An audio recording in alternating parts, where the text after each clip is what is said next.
చంద్రబాబు నాయుడు గారి mind set ఎలా ఉందంటే, తాను చెప్పిందే చెయ్యాలి, తాను చెప్పిందే జరగాలి, తను ఎస్ అంటే ఎస్, నో అంటే నో. తనని వ్యతిరేకించే వాళ్ళు ఎవరైనా ఈ సంఘంలో బతకూడదు, తన మాటను వ్యతిరేకించే వాళ్ళు ఎవరైనా వాళ్ళు దేశద్రోహులు, తన మాటను వ్యతిరేకించే వాళ్ళు ఎవరైనా అసలు ఏమీ మాట్లాడకూడదు ఇక్కడ అనే ఆలోచనతో ఉన్నారా సార్ మీరేమన్నా? బికాజ్ ఈ దేశంలో ప్రజాస్వామ్యం అనేది ఉంది.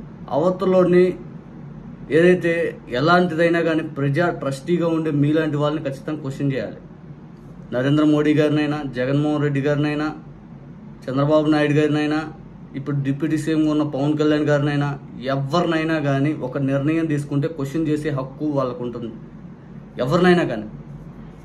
ఆ క్వశ్చన్ చాటున అతి మాటలు మాట్లాడతారు చూడండి, దాన్ని ఎవరూ అంగీకరించబోరు. కానీ ఒకటైతే వాస్తవం, చంద్రబాబు నాయుడు గారు ముఖ్యమంత్రి హోదాలో ఉన్నారు అని చెప్పి ఆయన పూర్తి స్థాయిలో ఇప్పుడు ఆయన భావిస్తున్నాడు.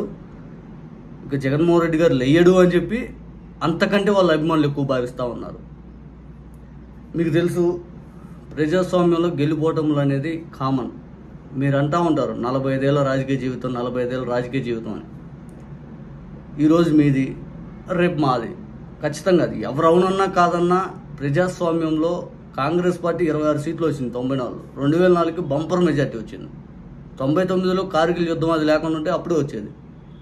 ఇది చంద్రబాబు నాయుడు గారికి తెలుసు. ఇవన్నీ నేను మాట్లాడాలనుకున్న పాయింట్ ఏంటంటే, జగన్మోహన్ రెడ్డి గారిని ప్రతిపక్షంలో ఉన్నప్పుడు అయ్యే తిట్లు, అధికారంలోకి వచ్చాక అయ్యే తిట్లు, జగన్మోహన్ రెడ్డి గారిని నమ్మే మాలాంటి వాళ్ళపైన కూడా మీరు ఇలాగే మాట్లాడుతూ ఉపయోగం ఏముంది సార్ మీకు?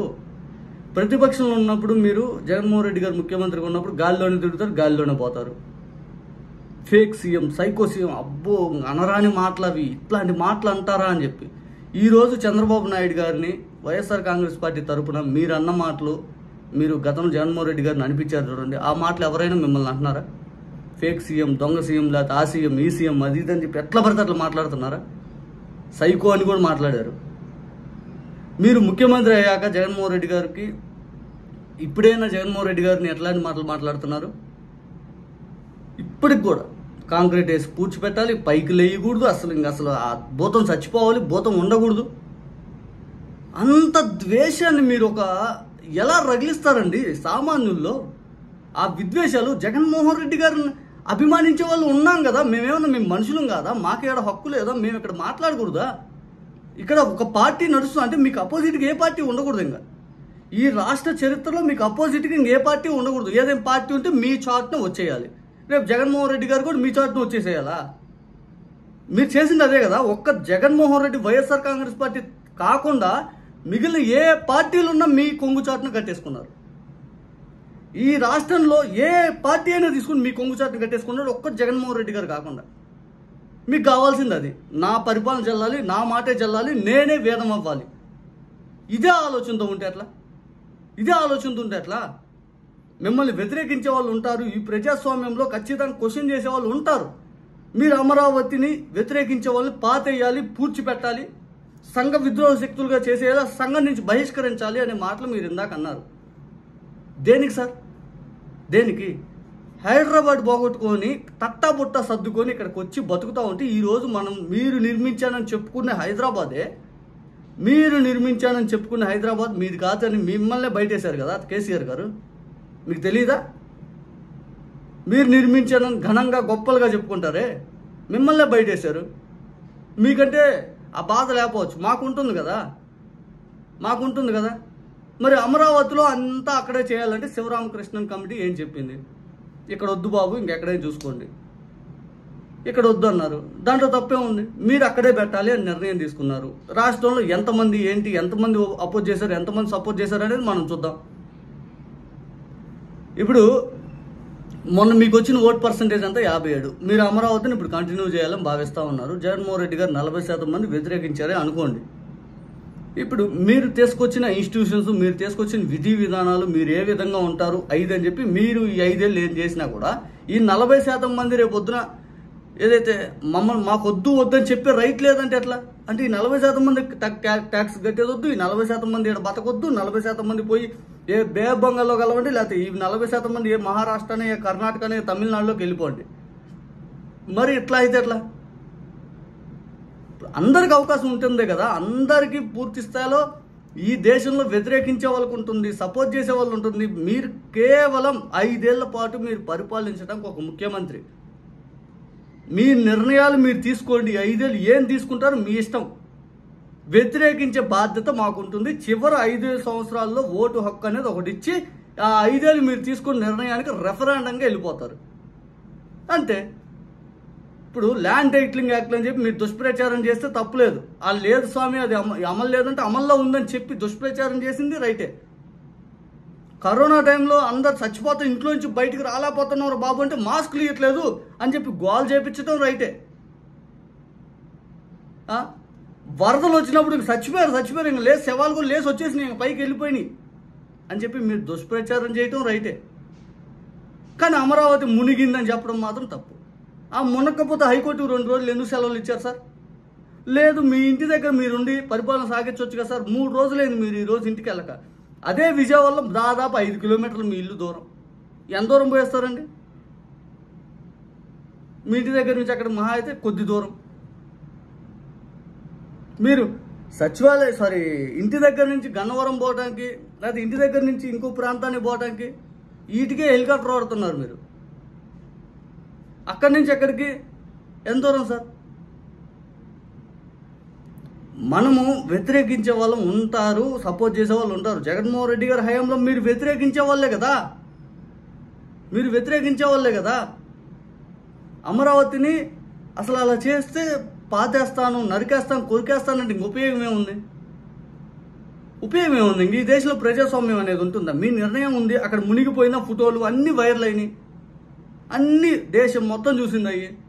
మీ బాధ ఏంటంటే ఇప్పుడు అమరావతికి మళ్ళీ ఆ 15,000 కోట్ల లోన్ వస్తుందా, లేకపోతే అమరావతిని మళ్ళీ ఏ రకంగా చేయాలి, అక్కడ రియల్ ఎస్టేట్ పెరుగుద్దా, భూములని ఇక్కడ మునిగిపోయింది అని చెప్పి జనాల్లోకి వెళ్తే నా భయం, ఆ భయం మిమ్మల్ని పట్టుకుంది.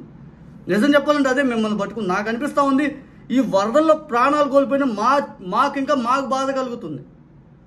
అందరికీ విజయవాడలో బంధువులు ఉంటారు. ఈ రాష్ట్రంలో కుటుంబాలు ఏదైతే ఉంటారో, మా కుటుంబం నుంచి 10 మంది ఉంటారు, వాళ్ళ కుటుంబం నుంచి 2 ఉంటారు. అందరూ వలసవాదులే కదా, విజయవాడలో పుట్టి పెరిగిన వాళ్ళు కాదు, మొత్తం బయట నుంచి వెళ్ళి అక్కడ పెరిగిన వాళ్ళే.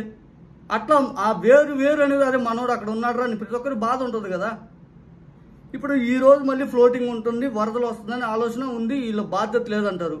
ఎందుకు బాధ్యత లేదండి? ఎవరైనా కానీ లేనిది ఎక్కడైనా చూపించారా? ఆ విజయవాడలో ఒకటి దగ్గరికి వెళ్ళి మీరు దొంగ మాట్లాడండి, వరదలు లేవని నైస్గా చెప్పండి అంటే అయిపోద్దా? ఎవడో పెట్టిన వీడియోలు మేము వైరల్ చేస్తూ ఉంటాం, ఎవడో పెట్టింది మేము చేస్తూ ఉంటాం. సార్ ఇది పరిస్థితి, మీరు చూడండి 5,000 పెట్టి బోటు ఒక్కొక్కరు ప్రయాణాన్ని తీసుకుంటారంట సార్. ప్రాణాలు పోతున్నాయి ఫుడ్ లేకుండా, కొద్దిగా చూడండి అని చెప్పేటానికి కూడా మీరు తీసుకోలేకపోతే ఎట్లా అండి? అంతే కదా.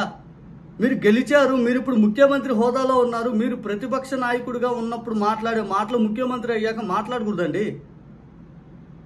ఇప్పుడు మీ నిర్ణయమే ఈ రాష్ట్రంలో పూర్తిస్థాయిలో అధికారికంగా అమలు అవ్వాలి.